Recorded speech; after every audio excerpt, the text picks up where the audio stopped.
Good morning सगळ्यांना, शुभ सकाळ. सकाळ सकाळचं असं मस्त वातावरण झाले. आता बघा काय तर चाललंय, असं मस्त वातावरण झाले. आता सध्या 8:30 वाजून गेलेत आणि चहाचा टायमिंग झालाय. धार काढून आणली. साखर सकाळचं हुडाकली तर काय डब्यात ठेवलेली डबं हुडकून दमून गेलो. झालं तुमचं? आता काय झालं तुमचं माझं ह्याच्याशिवाय साखर मोठा डबा दिसाना हुडकून मिळू मरायला तरी काय झालं. साखर गावाना होय. आणि मग ह्या डब्यात काय आहे इथं? हो का, सारी साखरच आहे की. पण डबा तिकडे ठेवल्या मग आता इथं कुठं मांडू? इथं ठेवायला काय होय डबा? आता हे सारं गरज आहे की मुंग्या कसं बोलते ती. बरं काल कसं काय झालं जाऊ दे बरू दे. मग चांगलं झालं. रोज जा की. रोज तुम्ही सकाळचं सोडवायला पाहिजे की 11 ह्या वाजता. टाइम 11लाच म्हणली ह्या टायमाला. आणि ह्या टायमाला जेवण खाऊन का तिथं मरून जाईल की. अरे तिथं बेसन करायचं रेशमा हटायचं. हो की, पण आणि तुझ्या नादाने का नाही लबाड नाही. हा तू जर जेवाय बसली तर बाकीच्या बाया बसतील. का मी चुकीचं बोलतोय पाहुणं तुम्हाला समद्यांना सांगतो. काय सांगताय समद्यांना? आपापलं डबा आणत नाहीत. समजा एक टाइम जेवण ते का, पण 2-2 टाइम जर तुम्ही 30 माणसं जेवायचं म्हणलं तर काय धान्याचं पोट गाड्याकडे होऊ नाही हो, बाकी नाही हो. तसं काय नसतं बापू, देणारा देतोय. बर जाऊ द्या. काय म्हणताय बोला, सविस्तर सगळं व्यवस्थित सांगा. पदशीर चालवा, दोघी जणी झाली पाहिजे बायको. हाय की तुम्ही सोडवा यायचं रोज. यायचं मला फक्त आता माझं बंद पडलंय. ती पेट्रोल त्यात 100 भागत नाही, लबाड नाही.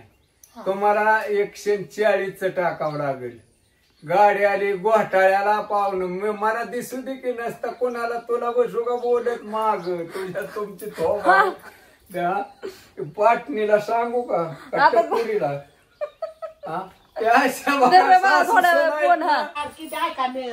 अरे तुम्ही मोठे गाणं एक मालिक आहे बघा. काय तिचं नाव बापूंना काय बापू मालिका बघायला लागलाय. बापूंना मालिकेचा नाद लागलाय.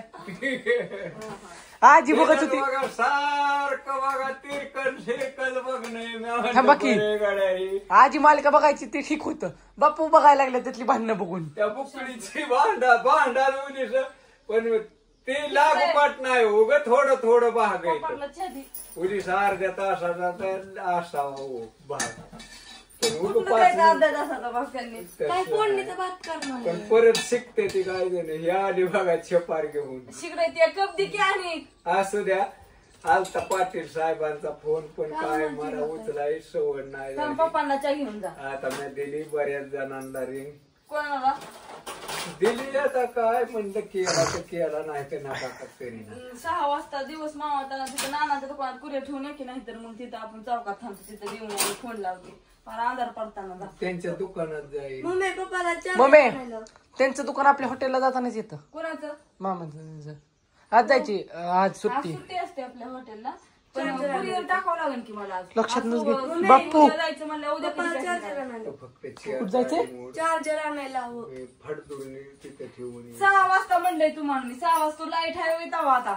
उशिरा जा. त्याच्याला काढ किती कुरिअर कसं जेवून बी 2 घास खाऊ म्हणजे. मी उद्या तिकडे जायला तुम्हाला पॅकिंग करून द्यायचं. आजच करून ठेवू की.